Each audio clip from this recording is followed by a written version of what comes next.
In the wake of the COVID-19 pandemic, the Nigerian Institute of Medical Research rose to the challenge posed by the deadly virus. The institute, therefore, was at the forefront of the fight in Nigeria. The Nigerian Institute of Medical Research, um, in the wake of COVID-19 pandemic, joined other agencies of the Federal Ministry of Health to provide laboratory support for the diagnosis and detection of COVID-19 virus. And we were supported by the NCDC to do this. And as soon as we came on board, we started a drive-through, which was informed by demands from people who have just returned from abroad and wanted to know their status. I must also say that before Nigeria recorded its index case, the Institute had sent 3 people to China CDC, where they spent 3 months to learn about pathogen identification. Now, this was in preparation for an unknown outbreak that we thought may happen, arising from my experience of several outbreaks in the past where Nigeria had to send sample abroad to make diagnosis. So we thought we should be preparing for the next outbreak. So we sent these 3 young men to China CDC from our collaboration with China CDC. So they were trained on pathogen identification. We also sent 2 people to Institut Pasteur in Senegal, where they stayed for about 6 weeks, also learning about pathogen identification. So they came back just before the wake of the COVID-19 pandemic, and therefore were quite ready with this new knowledge to support outbreaks within the country. So we started doing COVID-19 tests a few weeks before Nigeria recorded its index case. So when Nigeria recorded its index case, it was possible and easy for our laboratory to be appointed by the NCDC as one of the laboratory support for diagnosis of COVID-19 in Lagos State. The Nigerian Institute of Medical Research started a walk and drive-through test center, supported by Life Bank, Sterling Bank, UCL, Daystar Christian Center, and other organizations. The Drive and Walk-through Test Center is the first of its kind in Nigeria. To get tested, one has to register on the platform nimr.covid.com.ng, after which they get an invite if they are deemed to be at risk. As earlier stated, it can be a drive-through or a walk-through, where those that drive in sit in the comfort of their cars and have their samples collected, while those that walk in have a reserved space and take turns in having their samples collected. The sample collectors are professionals as they are well trained and properly kitted.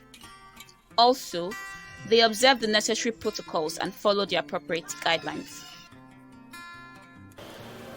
Following that, the first case, we sequenced the virus that infected the index case, and we did this also in collaboration with NCDC, the Lagos University Teaching Hospital and the College of Medicine, and then the Redeemers University in Ede. Although we both sequenced the virus at different times, that is NIMR and Ede. NIMR did first, and then Ede did a few hours after our own.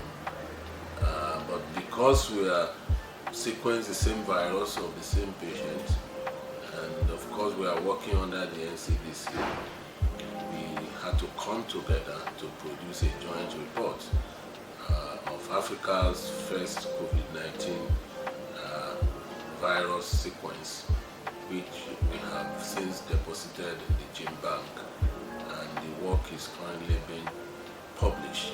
Receiving attention from a very reputable journal, and we hope that that will be published very soon. Now, beyond that, we have since been using that viral architecture to determine the viral spike protein so that we can create our own homegrown kits.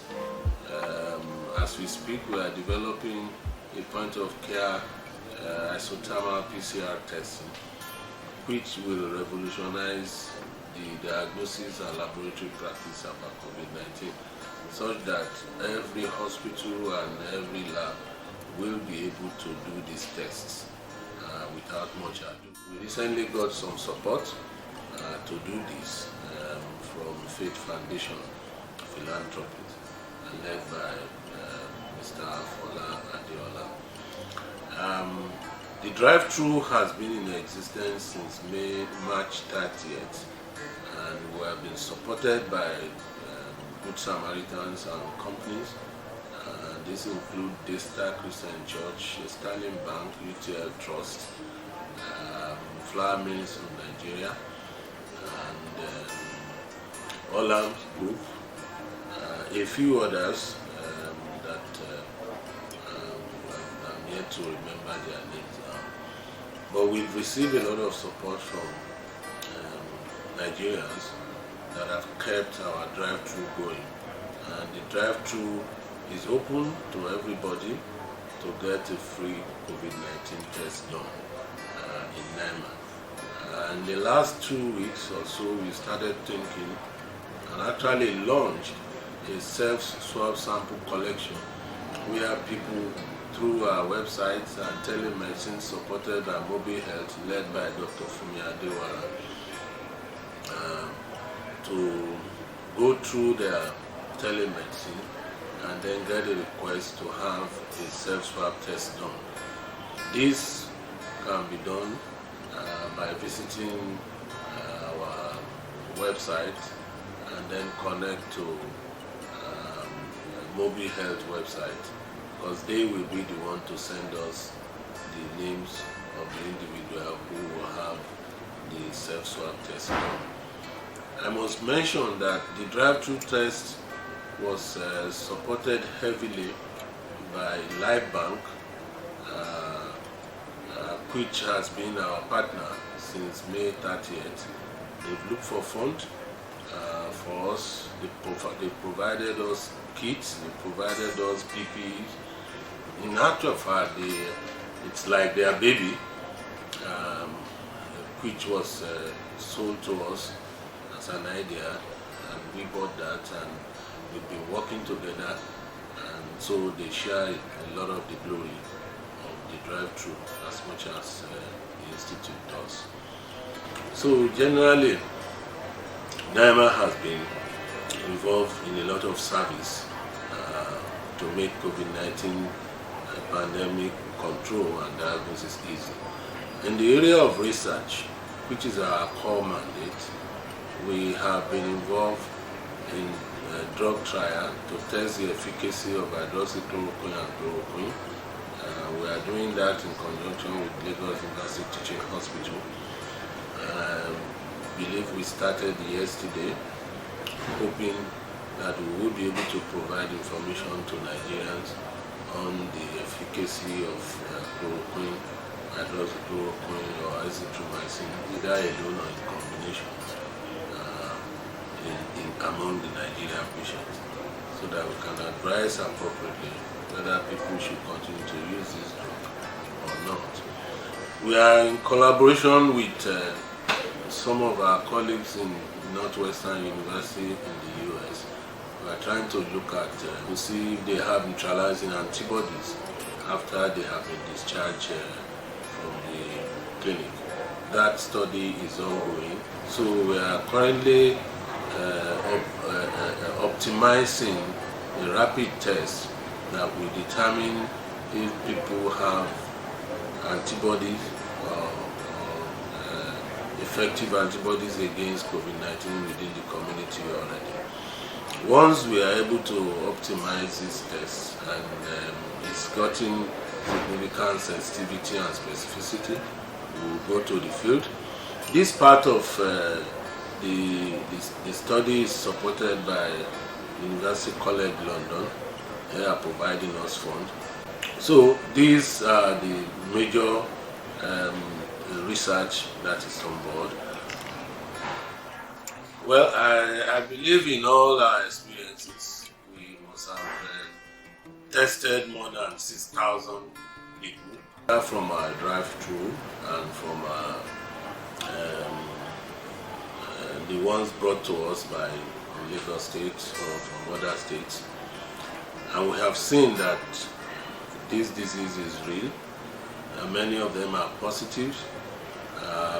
Many of our own staff too became positive in the process of assisting others. They've been to isolation center, they are back at work.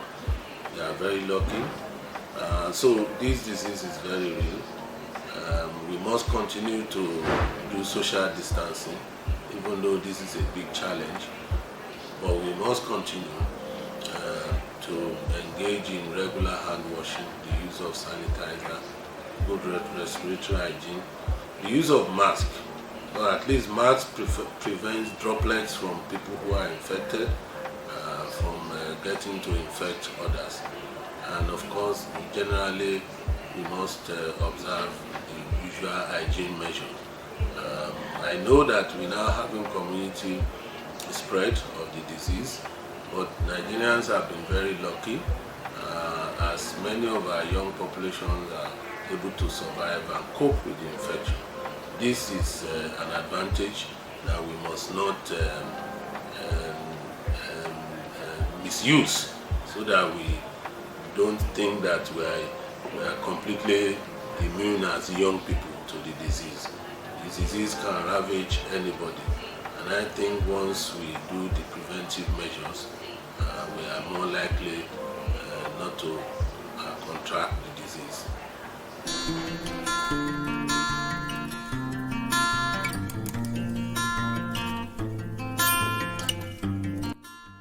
Our response in NIMR to this COVID-19 is something that I would say it's brought us to the limelight, and that's because we seem to have prepared for it before it came. We had some of our staff trained last year, 2 of our staff trained in CDC China for 3 months. We had 3 others trained at Institute Pasteur, Dakar, for 2 months. So we had a crop of staff that had been trained, and as soon as they came back, we set up the viral surveillance team. We began to brainstorm as to what we will need should there be any viral outbreak in the country. We were able to get some primers and probes and some other materials that we felt we would need for diagnosis. And just as we were doing this, we heard of the COVID outbreak. Fortunately for us, or unfortunately for the country, by February, we started receiving calls from companies asking us to come test for their staff who had returned, some of their Chinese workers that had returned from their holidays. And that we did. We were testing, most of them were negative as at that time until the first index case was reported in the country. So as soon as the index case came in, because the DG had already mentioned to the Minister of Health that NIMR is capable of responding to this pandemic, The initial sample, the sample from the index case was sent to us. We were able to test it with some panels, and we went ahead to sequence it, and that was reported. Everything has been going on well. It's just that we have a number of people who request for testing that we're unable to. Sometimes we stretch ourselves and accommodate as many as 150 samples a day. And at that point, it's been quite challenging because it's not an easy thing. It's quite labor intensive. When they put on their PPEs, they wear it for the whole day from 10 a.m. to 4 p.m. and it's just not convenient. So we understand that it's a lot of sacrifice that these young people are making. Then also the samples come in, we have to inactivate it in our biosafety level 3 laboratory at the Center for TB Research. And so we also have some team of staff from there who are responsible for coordination of the inactivation. We know that the virus is the virus can be manipulated in a biosafety level 2 lab. However, since we are privileged to have biosafety level 3, we just felt let's use it, and that's what we've been doing. Then the samples from there are moved into the lab. We have a team of scientists who are there also testing. It's a lot of work there because a lot of they do a lot of extraction. Some of them have complained that look, it's like their backs will break, and they work back to back 24 hours a day, I would say, until the samples are they finish testing the samples. They are not done, so it's a lot of work. Fortunately, we have this Cobas reagents that were brought in, and so our Cobas 6800 was dedicated to that. But the samples, the reagents are not much. We just run a few thousands and it's exhausted. And but when we have the reagents, it's really, really helpful. So those staff are there working and sequencing also. The sequencing, so we are quite fortunate that we're able to sequence the virus, because before now it was only HIV we were sequencing. But with this COVID, somehow we just had a breakthrough and we're able to sequence the SARS-CoV-2 virus. We've had about 5 sequences so far, 2 full length and 3 partial. But we want to step up our game. We are going to sequence many more. Then from there, once they are done, we have to do some verification for the results to be released, and it's another challenging point because interpreting the results, we have different test kits that are brought in. Is based on the supplies that are available. Nigeria is just receiving kits from donors, so any kits that comes in, they are received at NCDC, and that's what they supply to us. So the interpretation of these tests varies. Some of them are quite demanding, and so one is really very careful. There's a lot of care that goes into that, interpreting the results, and sometimes depending on the kit they do a lot of repeats, so that they can release reliable results. Once that is done, the results are now moved to validation. There's a lot of data entry and then validation. And the team there also work 24/7, back to back, until all the results are released for the day, are sent out, uploaded. They are not done. So they work until it's finished. It's Saturdays, Sundays, no weekend. And then also they also have some challenges with email addresses. Sometimes some results are returned because the emails are not correct, so they also have to be struggling to get that fixed. Overall, everything seems to be working out well. The staff on ground are committed. It's not, it's not those that will say, oh, it's 4 o'clock, I'm closing. No, they will just work extra hours until the job is done. But I must not forget to mention infection control, infection prevention and control. We do have the hand sanitizer team that are producing the hand sanitizers that we need for this response, and those who are also decontaminating both at the drive-through center and the environment in NIMR. They do that diligently. We haven't run out of supply of hand sanitizers or the contaminants. They are there giving that support. So overall, I think it's been quite interesting. Research is also there. We also meet to discuss research.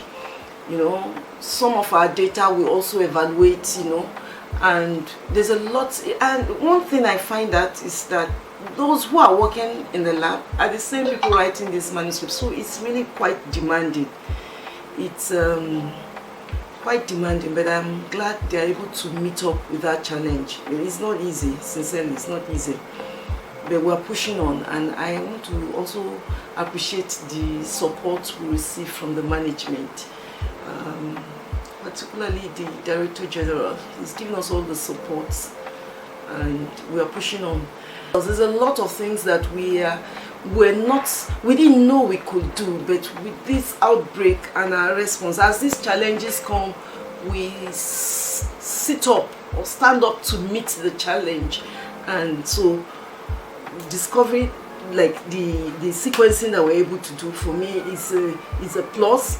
Even preparing hand sanitizers, viral transport medium, and a number of things that we have introduced. Even packaging of face masks, with sterilizing and packaging. You know, someone just came, they have face masks to give to us. How do we package it? We say, we necessarily have to sterilize them before. You know, using the UV light, packaging and all of that. So there's a lot of innovations that has come in, and thinking outside the box, and that has led us thus far. There's a lot that is within the institute. We're still discovering ourselves. We still have so much to offer the country, and I believe we'll get there. And then for the country, I believe that we shouldn't just rest at this. I know that more pandemics will still come. The world is now a global village, and because of urbanization, we are moving into the territories where these animals live. We're pushing them away. We will necessarily we're going to have experience more pandemics, and these viruses will be from animal source. Okay, so we should not let down our guards. We should continue to work around the clock to ensure that it doesn't take us unawares. And for this particular pandemic, we need to keep safe. The virus is highly infectious. We'll try our best, but we are fortunate that not everybody is symptomatic. We have a greater proportion of people that are asymptomatic. However, the elderly and those who have underlying symptoms should please be more cautious and follow the advice of the authorities. It will help a lot. I'm sure we will overcome. As the COVID-19 pandemic continues, we hope that at the end there will be lesson of cases, and this to tell the public that the virus is real and they should stay safe. After samples are collected, they are taken to the lab where the actual tests are carried out. In the lab, precautions are taken as well to ensure that scientists and lab workers do not get infected in the course of their work. The machines used to carry out this test are state-of-the-art and can run as many samples as possible. Remember, COVID-19 is real, it's not a hoax. Wash your hands regularly, sanitize your hands, and wear your mask.